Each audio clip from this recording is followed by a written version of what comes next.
This is a call for an uprising. Welcome to today's show.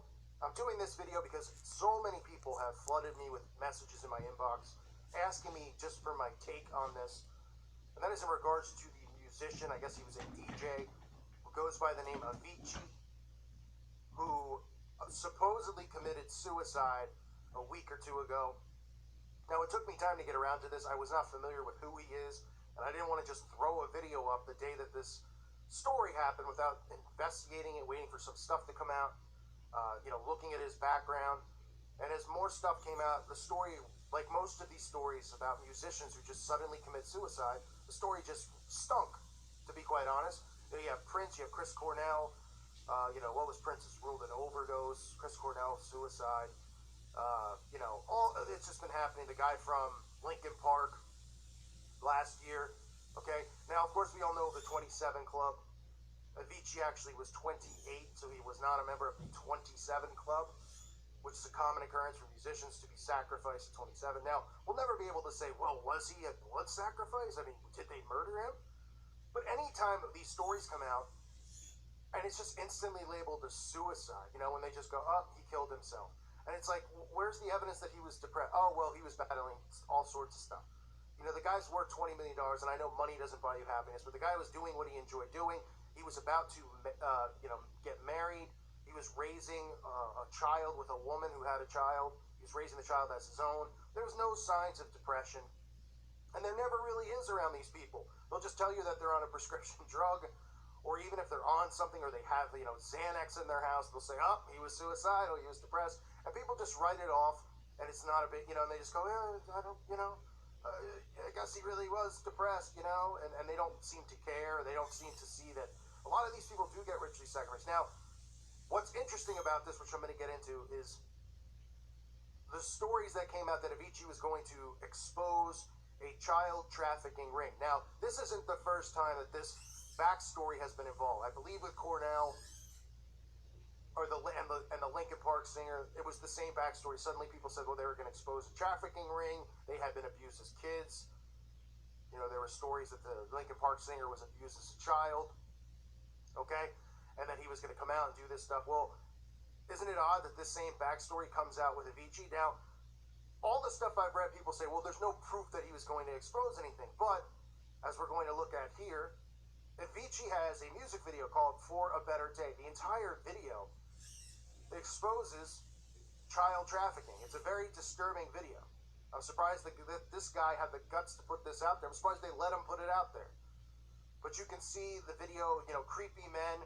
All of these kids are locked inside of, this gigantic, they're inside of this containment, facility or back end of a car with their clothes off. Just disturbing stuff will make your stomach turn. Excuse me, I'm losing my voice. This is the kind of stuff that, really gets your blood boiling. But you can see all these men here, and then you can see these children running through the cornfields trying to escape, running through, grassy areas trying to escape. And then you get these two masked people. I believe one of them is supposed to be Avicii. And you can see a man pleasuring himself, which is, I guess, supposed to be to child pornography. And they come and they beat him up and they kill him. Okay, and people are saying, well, this is a message from Avicii about trafficking, and all of these stories and reports have come out that he did donate a lot of money to human trafficking to try to stop human trafficking and raise awareness on it. Now, he's obviously not exposing the occult here. He's not exposing Satanism, but he is showing you that this is how it works, that this does go on, which is more than you could say for most of these other musicians out there. So you have to give the guy credit for that, because nobody even acknowledges that this stuff even goes on, right? Every music video is about the same. It's either baiting for race war or pushing feminism or whatever agenda's going on. They never talk about stuff like this. But you see these two people that continue to hunt down these men who are seen taking these children out of the truck. Maybe, possibly, they're saying that the two people who doing the killing were actually abused, and it's a flashback in time. They lynch a guy and hang him off of a building, okay? And you can see the kids inside, it's really, really an intense video, for a music video, that's for sure. And you can see all of these children inside the truck and these sick men. This is what they do. This is real. This is how trafficking works. Sometimes they'll have these kids locked up in a cage, and these, limos will pull up with these rich business class elites. They'll come out, They'll pick which kid they want. They'll abuse the kid sexually. They'll kill the kid, and the kid's never heard from again. And people just go, oh, we got millions of missing kids, cameras in every corner, and nobody knows what happens, right? So the video For a Better Day, it does expose that trafficking does go on. And like I said, the rumor was that Avicii hinted at exposing a trafficking ring, not just during his video. The DJ was stumbled upon something, they said, that was too close to truth of human trafficking, or he was planning to follow up on the second video with more information. Now, like I said, he's donated a lot of money to try to expose trafficking. That is according to these articles that have come out. If, I can't say if there's much truth behind it, but according to his family and his loved ones, he was all about trying to expose this stuff. So would it be a coincidence that, Chester Bennington and Chris Cornell, who, also had ties to, the same pedophilia investigation, and that all of them are just popping up dead, committing suicide? All these people are depressed. They have young children, wives, pretty, weird stuff. And his family released a statement saying, "We would like to thank you for the support and loving words about our son and brother. We're grateful for everybody who loved Tim's music." That is his real name, Tim. Now, again, his name, Avicii, is actually a little suspicious as well. He's named after, apparently he picked this name because of his real name was taken on MySpace or something. But the name Avicii means the lowest level of Buddhist hell. So that's a little bit bizarre here. Now, I've looked into him as far as, throwing up Illuminati's hand symbols. I haven't seen anything.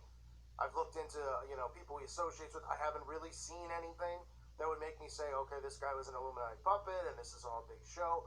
And I know, we all are under the mindset that everybody who makes it is one of them. That is true, but there are people who, with the way the internet is, can actually, build an audience, and then as they become bigger, they try to get a hold of them, and if they don't go with them, they could get whacked, or they could get their career, they can get their name run through the mud in the tabloids so that their careers will get shut off and taken down.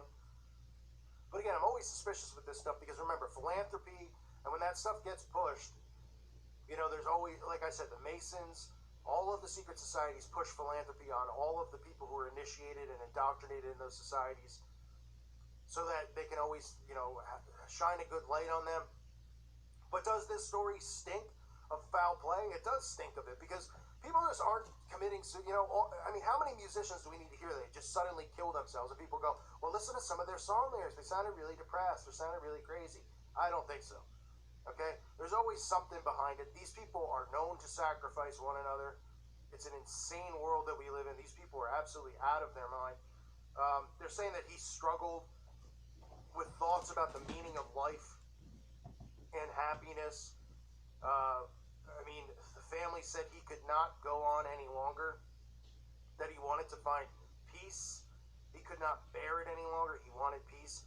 And that's also prompted some people to believe that in him discovering the truth about these child trafficking rings and the occult, maybe it did lead to some type of depression. Obviously talking about this stuff, looking into this stuff all the time, it is not healthy for my mental health or for anyone who listens. For the most part, you have to take, time to be in the Word, to not overwhelm yourself with the negative. So, because it is disgusting. Talking about this stuff, thinking about it, it's heartbreaking. I wake up in the middle of the night with panic attacks and my heart racing.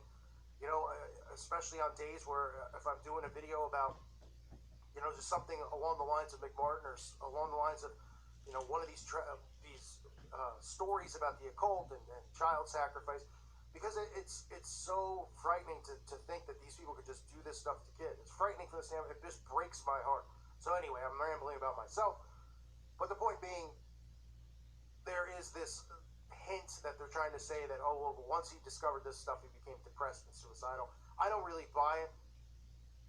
I think there is foul play involved, so that's my opinion on it.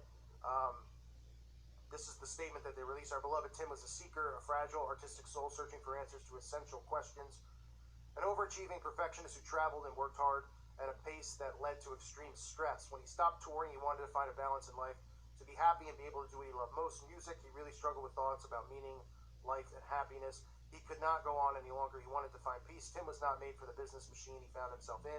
He was a sensitive guy who loved his fans, but shunned the spotlight. Tim, you will be forever loved and sadly missed. The person you were and your music will keep your memory alive. We love you, your family. And again, Other stories coming out that he, about a secret girlfriend that he had, and they were starting a family together. So to me, these types of things don't really match up. You never know what's inside someone's head. But when you know how the enemy works, you know how sick these people are, and you know if anybody's going to give a sniff or, shines the spotlight on human trafficking, that they're not going to sit back and go, oh, okay, that's great. It bothers them. They don't want people to know this stuff. Like I said, the stuff they want you to think about trafficking is that kids are getting trafficked to third world countries to make sneakers for Nike. That's what they want you to think. Not that it's sex trafficking, because then the questions start coming up. Who are these people? How do they have the money? Who's the network? How are they getting these kids smuggled to other countries? Because the CIA's involvement and all this stuff. They don't want people to start digging. So there's that. Again, I don't know for sure. Nobody knows if it's a human sacrifice or not, but it's another one of these suspicious stories about a musician who takes his own life, who has connections, and you could clearly see from the music video, has connections to exposing or at least showing people and shining light on child sex trafficking. Common theme. We're seeing it all the time now. I thank you for listening to today's show. God bless all of you and your family.